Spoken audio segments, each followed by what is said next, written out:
Describe him to me. And Muslims, look at the description of your Rasul. And for some, this would be the first time you hear what your Prophet looked like. I saw a man of striking appearance. ظاهر الوضاء أبلج الوجه, radiant face, حسن الخلق, beautifully created. لم تعبه الثجلة, his belly wasn't protruding. ولم تزر به السعلة, nor was his head disproportionate and small. وسيم قسيم, proportionate and delicate, finely made, a specimen of a creation. في عينيه دعج, in his eyes there was a contrast. The dark was immensely dark, the white was excessively white. وفي أشفاره وطف, and his eyelashes were long. وفي صوته صهل, and in his voice was a natural echo. وفي عنقه سطع, and his neck was elegantly long. وفي لحيته كثاثة, his beard was full and thick. أزج أقرن, his eyebrows were arched, but they were not joined, it was separated.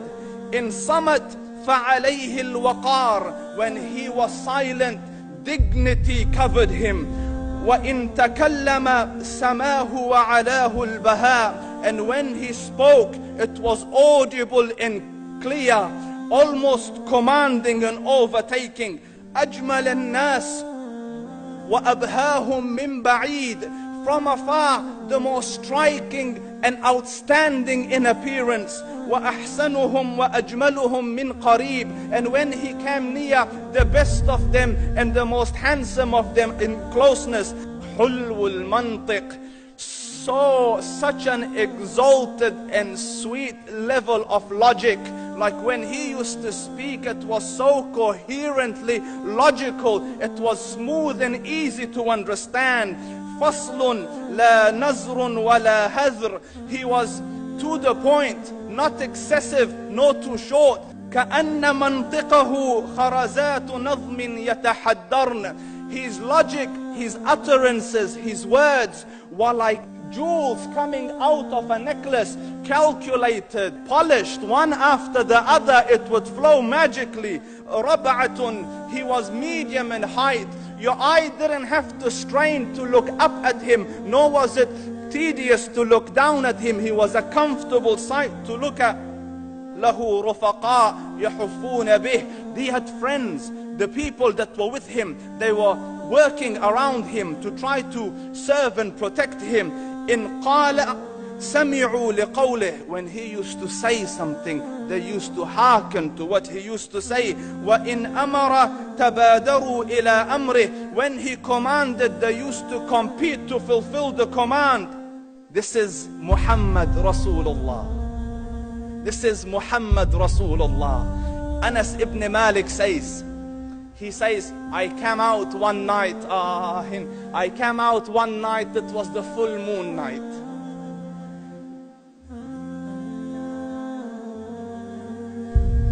And I looked at the moon, and in the desert, understand, the moon is an awesome sight.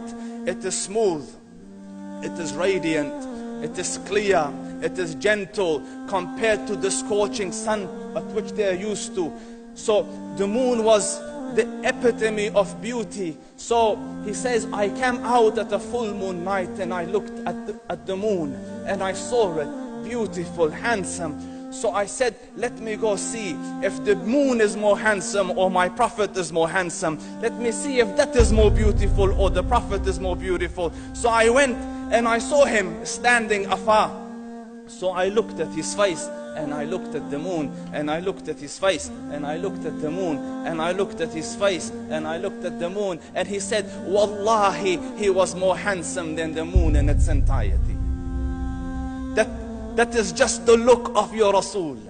Aisha radiyallahu anha says, I was sewing with the needle. My needle dropped in the dark. I couldn't find it. I said, Ya Rasul, I can't find it. He moved his face close, and I swear, out of the radiance of his face, I found my needle. And the Prophet sallallahu alaihi wasallam was mind-bogglingly handsome. But his handsomeness was covered with waqar and jalal and hayba. The Sahaba say, when we used to sit at his feet, two feelings conflicting would come on the heart. The first one, you wanted to look at him. You wanted to behold the majesty of his face. And when you wanted to look up, shyness used to overtake you, so you used to look down. Amr ibn al-As says, I sat with him many times, but if you ask me to describe his face, I can't describe it. I wouldn't be able to look up to him ijlalan wa ta'zeeman. I couldn't look up at him. And that is why he didn't have the problems that Yusuf alayhi salam had. Because it was difficult to penetrate the awe and the splendor of the Rasul.